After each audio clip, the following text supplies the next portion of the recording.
of the things that I've heard throughout our conversation is you've mentioned oral presentations, you've mentioned visual presentations. I've heard you even talk about writing pages filled. Is that a cultural responsive practice? So, like maybe, for example, some people's homes, they prefer to historically, they tell oral stories.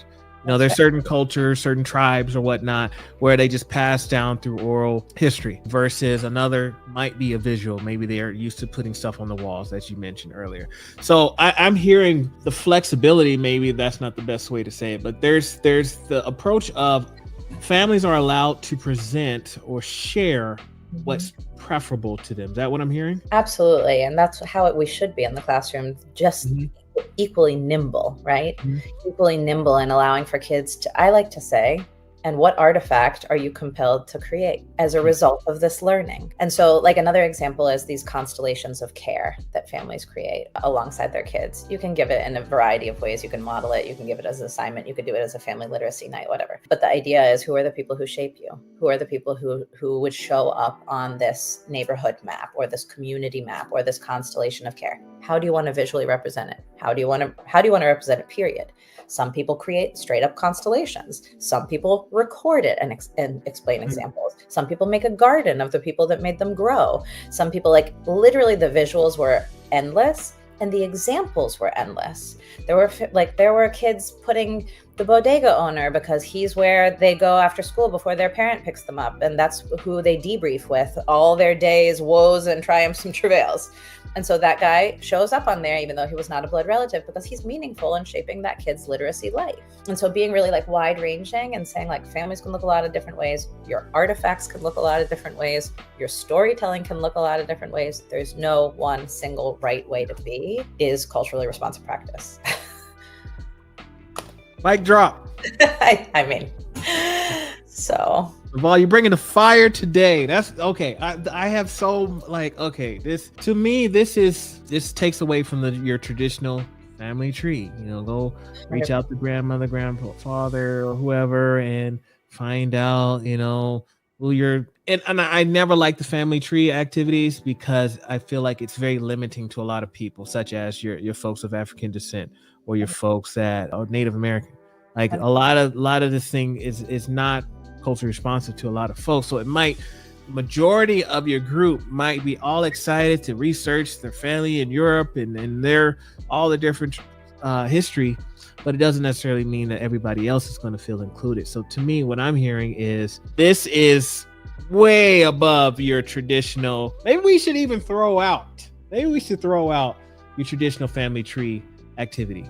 I have a section in the book talking specifically about that because I believe that we alienate families who have degrees of kinship that are so much richer than potentially your blood relatives alone, and that could bring anxiety for kids who don't have access to that information and or have people in their lives super significant that do not show up on the traditional mother father family tree. You think about your same-sex households, you think about my aunts and uncles who would not have shown up though they shaped me as patriarchs in the family. Think about my kids who put my college roommate Ryan and his boyfriend Ryan on their family collective because they lived in our backyard in Chicago for many years and were part of kind of like the fabric of my children's growth. And so the questions that I like to ask families instead are, where did language live for you? Where did storytelling live for you? Whose voices have you heard? I like to make sure that we show examples of flawed and nuanced adults. And so a springboard for conversation, another one for shared family experiences, is talking about challenges and times where we like potentially made mistakes, didn't know the answers, or struggled through a thing. This is like very hard for families to talk about. But again, I think when we model it, they're more apt to share. And so these kind of low stakes invitations are useful for that, to show like people don't need to be a single way. They don't need to look a certain way. And those constellations of care, the examples are so vast. You show too serious of a model, then it limits their own imagination and innovation and creativity for how they might represent it, is what I've found. So you show them what the example could look like ahead of time? I create it in front of them. You create it in front of them? I create it right in front of them so that teachers recognize how easy and quick it is to try these low stakes family literacy sites and lab sites. I don't ever want it to feel like an extra super huge hard endeavor that they've pre-prepped and pre-planned for that then families didn't come and then they got upset about. It should be like planned on a post-it, ready to go. We're going to try it out a couple mornings. Once you do it, you see how simple it is.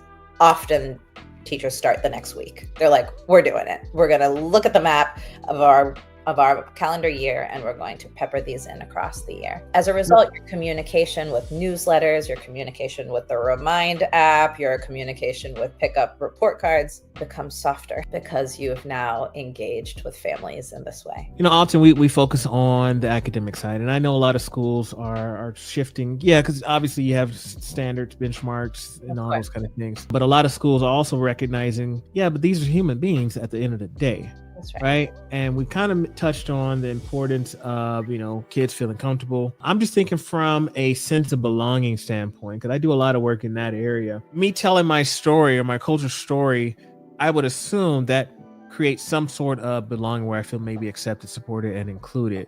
I just wanted to see if you had some thoughts in that area. Well, yeah, I mean, I try to, and everything that I do, of course, use models that then kids can see themselves, like windows and mirrors and Dr. Regina Smith-Bishop. So like if I'm doing, for example, reading photos alongside kids with families or reading images, we'll move into then reading picture book images alongside families during the independent work time. And those books are so purposefully selected to also make sure the kids can see themselves. It automatically gives a sense of belonging to kids when you even the playing field. It's not you're a higher reader or a lower reader. It's we're all looking at this image together, right? We're all looking at this, and all of us are capable of having a conversation about this piece of text being an image, or, kind of when you expand the definition of literacy to be more wide ranging than just alphabetic words on a page, kids then get a sense of belonging because their confidence is boosted, because then you can heterogeneously group them. They feel more confident with their families there anyway. They then have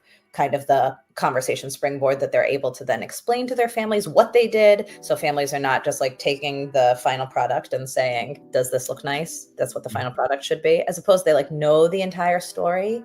I mean, I think that breeds a sense of confidence, and as a result, a sense of belonging. Like you are 100%. Every child has amazing strengths, no matter what, period.